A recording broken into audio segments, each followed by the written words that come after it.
നമസ്കാരം സുഹൃത്തുക്കളെ.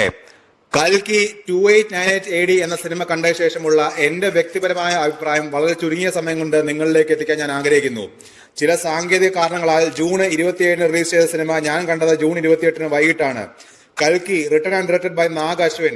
സിനിമ നിർമ്മിച്ചിരിക്കുന്നവർ ശ്രീ അശ്വിനി ദത്ത്, പ്രിയങ്ക ദത്ത്, സ്വപ്ന ദത്ത് എന്നിവർ ചേർന്നാണ്. സിനിമയിൽ മ്യൂസിക്കും ഒറിജിനൽ സ്കോറും ചെയ്തിരിക്കുന്നത് സന്തോഷ് നാരായണനാണ്. എഡിറ്റർ കോട്ടഗിരി വെങ്കടേഷ് റാവു. സിനിമ ആരംഭിക്കുന്നത് ഇതിഹാസമായ മഹാഭാരതത്തിന്റെ ചെറിയൊരു പോർഷൻ കാണിച്ചുകൊണ്ടാണ്. അവിടെ നിന്നും പിന്നീട് 6000 വർഷം മുന്നിൽ നടക്കുന്ന കാര്യമാണ് സിനിമയിൽ മുഴുവൻ. അവിടെ ഭൂമിയിലെ അവസാനത്തെ സിറ്റിയായ കാശിയെ കാണിക്കുമ്പോൾ അതിൽ കാണുന്ന VFX കണ്ട് ഓരോ ഇന്ത്യക്കാരനും അഭിമാനം തോന്നും. ഇത് ഒരു ഇന്ത്യൻ സിനിമയാണോ എന്ന് സംശയിക്കുന്ന തരത്തിലാണ് VFX മുഴുവൻ. FX TD, Fox VFX Mumbai, lighting TD എന്നിവരാണ് ഈ സിനിമയ്ക്ക് VFX ചെയ്തിരിക്കുന്നത്. സിനിമാറ്റോഗ്രാഫർ ജോജോ സ്റ്റോൾജിൽ കോവിച്ച് ആണ്. സെർബിയൻ സിനിമാറ്റോഗ്രാഫറാണ്. ഇവരുടെ കഴിവിന്റെ ഏറ്റവും മികച്ച പ്രകടനം ഒരു ഇന്ത്യൻ സിനിമയിൽ കാണുമ്പോൾ നമുക്ക് അഭിമാനം തോന്നും. മൃണാൾ ഠാക്കൂറിനെ അതുപോലെ ഒരു റോളിന് വേണ്ടി കാസ്റ്റ് ചെയ്യേണ്ടിയിരുന്നില്ല. ആ റോൾ ആർക്ക് വേണമെങ്കിലും ചെയ്യാമായിരുന്നു. പിന്നീട് എന്താണ് ഈ ലോകം, അതിനെ ആളുകളുടെ മനസ്സിലേക്ക് ഉറപ്പിക്കാനുള്ള ശ്രമമാണ് സിനിമയിൽ നടക്കുന്നത്. അതിനുശേഷം നായകന്റെ ഇൻട്രോയാണ്. വെറും ഒരു തെലുങ്ക് സിനിമയിൽ കാണുന്നത് പോലെയുള്ള സാധാരണ ഇൻട്രോ. അത് ബോറായിരുന്നു. ആദ്യം മുതൽ തന്നെ പ്രഭാസിന്റെ ഭൈരവ എന്ന കഥാപാത്രമായി ഇഴുകിച്ചേരാനായില്ല. നായക കഥാപാത്രം സീരിയസ് ആവുന്ന സാഹചര്യങ്ങൾ വളരെ കുറവാണ്. ഫൈറ്റ് ചെയ്യുന്നതിനിടയ്ക്ക് പോലും കോമഡി കാണിക്കാറുണ്ട്. കോമഡി കാണിക്കുന്നത് മോശമാണ് എന്നല്ല, സാഹചര്യത്തിനൊത്ത കോമഡി അല്ല എന്നുണ്ടെങ്കിൽ അത് ഒഴിവാക്കുന്നതാണ് നല്ലത്. മലയാളി ഓഡിയൻസ് ഈ സിനിമയെ എങ്ങനെ കാണുന്നു എന്ന നിലയ്ക്കാണ് ഞാൻ ഇതിനെപ്പറ്റി സംസാരിക്കുന്നത്. അങ്ങനെ നോക്കുമ്പോൾ സിനിമ മലയാളത്തിലേക്ക് മൊഴി മാറ്റിയിരിക്കുന്നത് വളരെ മോശം രീതിയിലാണ്. കാരണം എഴുത്തുകാരനായിട്ടുള്ള നാഗ് അശ്വിൻ ഈ സിനിമ എഴുതിയിരിക്കുന്നത് എല്ലാത്തരം ഓഡിയൻസിനെയും മുൻനിർത്തിക്കൊണ്ടാവണം എന്ന് നിർബന്ധമില്ല. അതുകൊണ്ട് തന്നെ എഴുതുന്ന ഡയലോഗും ആ നിലയ്ക്കുള്ളതായിരിക്കും. ഇത്തരത്തിലുള്ള പ്രശ്നങ്ങൾ ഏറ്റവും പ്രത്യക്ഷമായി നമുക്ക് മനസ്സിലാവുന്നത് സിനിമയിൽ ഇടയ്ക്ക് വരുന്ന പാട്ടുകളിലാണ്. അത് മലയാളത്തിലേക്ക് മൊഴി മാറ്റിയിരിക്കുന്നത് വളരെ മോശം രീതിയിലാണ്. ഒരു ബന്ധവുമില്ലാത്ത കുറെ വാക്കുകൾ കൂട്ടിച്ചേർത്ത് വെച്ച് അതിനൊരു ബാക്ക്ഗ്രൗണ്ട് മ്യൂസിക് കൊടുത്തതുപോലെയുണ്ട്.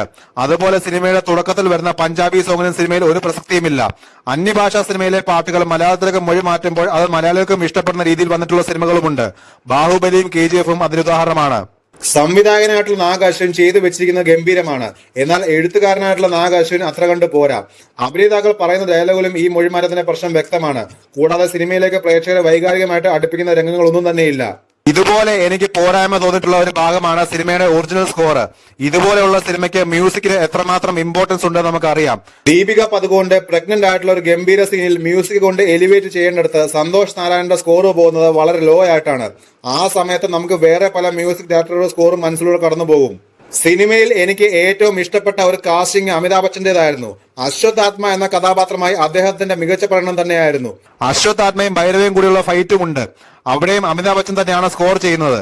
പിന്നീട് നമ്മുടെ മലയാളത്തിൽ നിന്നുള്ള ശോഭനയും അന്നാബെന്നും രണ്ടുപേരും ചെയ്തിരിക്കുന്നത് അവരുടെ കരിയറിൽ ഇതുവരെ ചെയ്ത് കണ്ടിട്ടില്ലാത്ത വ്യത്യസ്തമായ രണ്ട് കഥാപാത്രങ്ങളെയാണ്.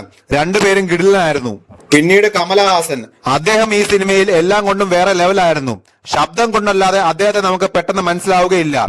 ഈ സിനിമയെക്കാട്ടിലും അദ്ദേഹത്തിന്റെ മികച്ച പ്രകടനം പുറത്തു വരാൻ പോകുന്നത് കൽക്കി യൂണിവേഴ്സിന്റെ അടുത്ത ഇൻസ്റ്റാൾമെന്റിലാണ്. ഇതിൽ അദ്ദേഹം കാര്യമായിട്ട് ഒന്നും തന്നെ ചെയ്തിട്ടില്ല. 600 കോടി രൂപയുടെ ബഡ്ജറ്റ് എല്ലാ തരത്തിലും സിനിമയിൽ പ്രകടമാണ്. യുദ്ധസമയത്ത് ഉപയോഗിക്കുന്ന ആയുധങ്ങൾ, വാളും പരിചയം, വേല്, തോക്ക് ഇതുപോലുള്ള ആയുധങ്ങളെ ഫ്യൂച്ചറിസ്റ്റിക് ആയിട്ട് രൂപകൽപ്പന ചെയ്തിരിക്കുന്നതും അവ ഉപയോഗിക്കുന്ന സമയത്തുള്ള VFXും എല്ലാം മികച്ചതായിരുന്നു. ഇത്രയും പ്രായമുള്ള കോട്ടഗിരി വെങ്കടേഷ് റാവു ആണ് ഈ സിനിമ എഡിറ്റ് ചെയ്തിരിക്കുന്നത് എന്ന് ഒരു നിമിഷം പോലും നമ്മൾ ചിന്തിക്കില്ല. അദ്ദേഹം തന്നെയാണ് സീതാരാമവും രാധേശ്യാമും ബാഹുബലി സീരീസും ഈച്ചയും മഗധീരയും ഒക്കെ എഡിറ്റ് ചെയ്തിരിക്കുന്നത്. അപ്പോൾ തന്നെ അദ്ദേഹം ഏത് ലെവൽ മനുഷ്യനാണെന്ന് നമുക്ക് മനസ്സിലാവും.